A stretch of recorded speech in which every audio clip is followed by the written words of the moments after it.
another episode of the Lothar's Guitar School. Today we talk about gear, and it's a comparison between the Princeton Reverb and the Twin Reverb. At first they seem to be not very comparable, but when you look at it they have a lot in common. This is a 1965 reissue. It's a new production out of 2010 and has about 15 watts coming out of two 6V6s.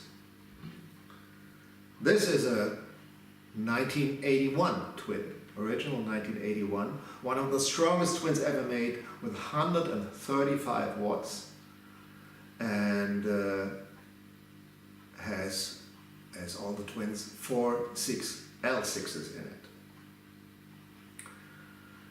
That's the first obvious difference.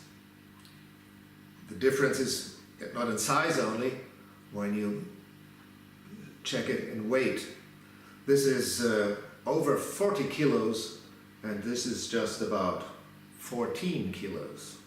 So when I first picked this up, or tried to pick it up, I thought it was glued to the ground because I couldn't lift it. This one is really nice to take to a gig because it's very easy and you don't break your back. So, in terms of sound, we just heard an example. Let's continue. Well, for my setup I usually set for a single coil the bass a little bit up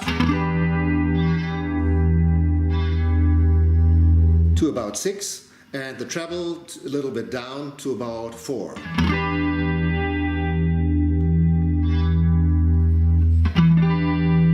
Little reverb, and the vibrato I hardly ever use.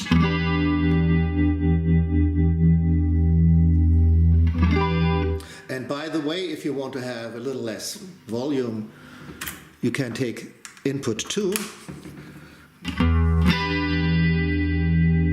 and that's a little bit less sensitive, that input, and is better for home bedroom levels.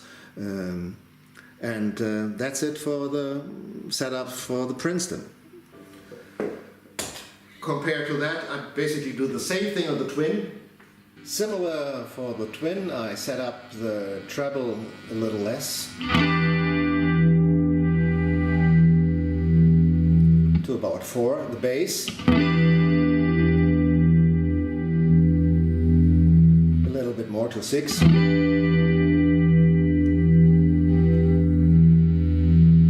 And the middle to about 5.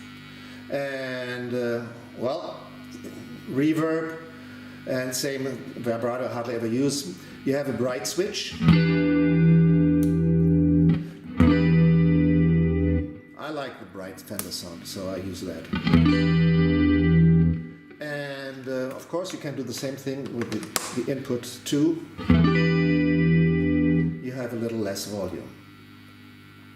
On a Twin you also have other inputs which doesn't have the reverb and the vibrato, so if you want to set up and have another guitar in it, but that's only in case you need it.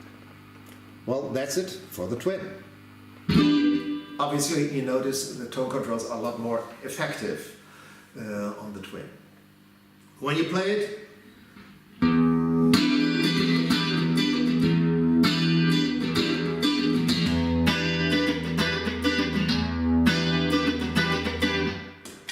you notice that the Twin has a lot more bottom. No doubt about it. It has 2 12s in it. And in this one there are JBLs on top. This has just a 10-inch speaker in, but nevertheless you get a lot of power out of it, and it's very difficult to get it to break up. The Fender amps are known for their clean sound. If you want to play it with distortion, well, you don't get it out of the amp, you have to have a pedal in front. So I have my Diablo Occo in front of it, and let's just check out what this sounds like.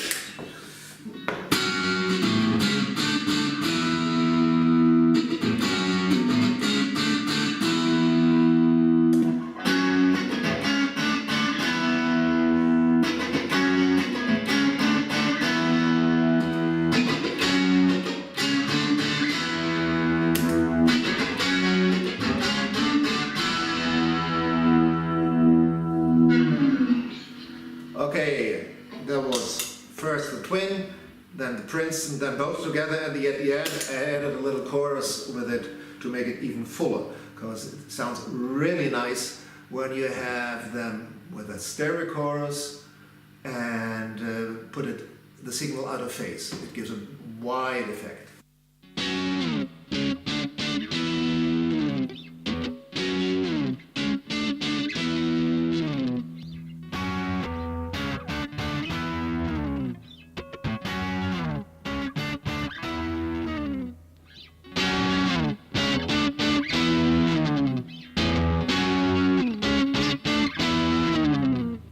So that's it about when I use it with a single coil pickup. Let's check what it sounds like with a humbucker pickup. I'm taking my trusted Telecaster.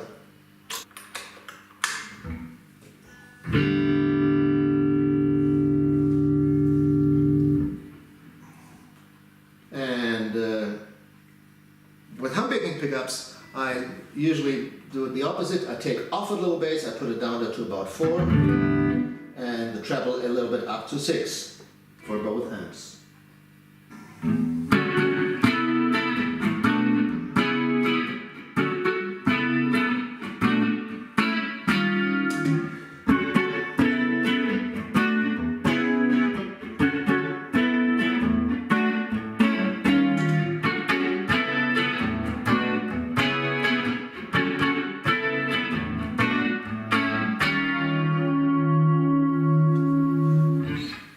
Yeah, clean sound. With the humbuckers it's a lot fuller and gives you a nice clean sound. If you play it without the chorus, it's about like this. Let's start with a Twin first.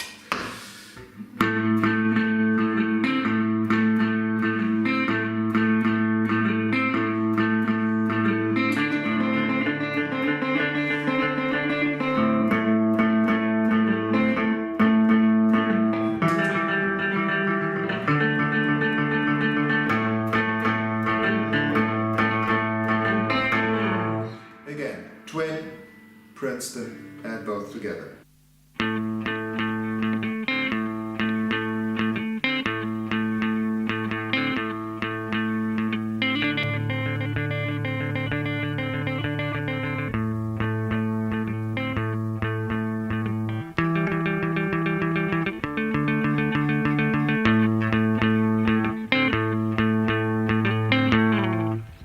And what about distortion? Well, here we go.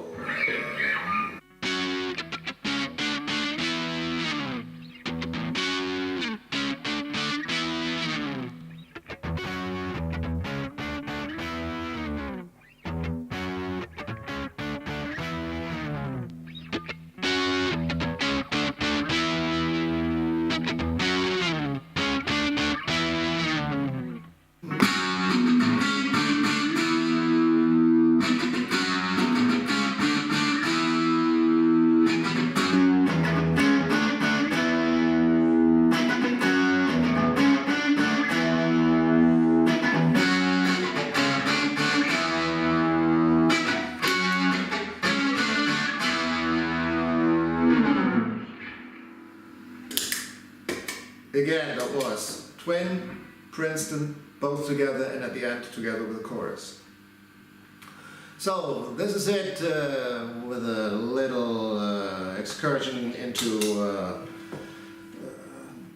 comparison of Princeton and Twin, and as you noticed, the best part is to use them both at the same time. So let's hear it again.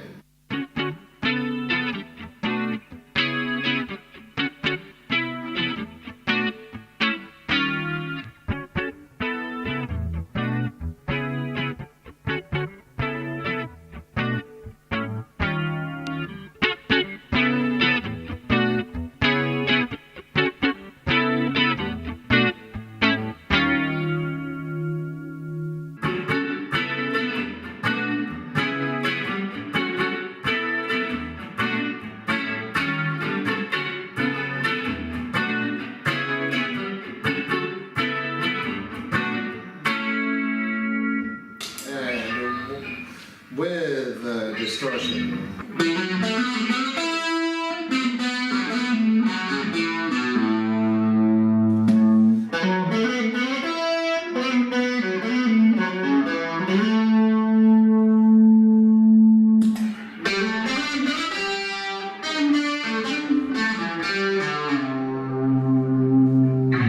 And so on.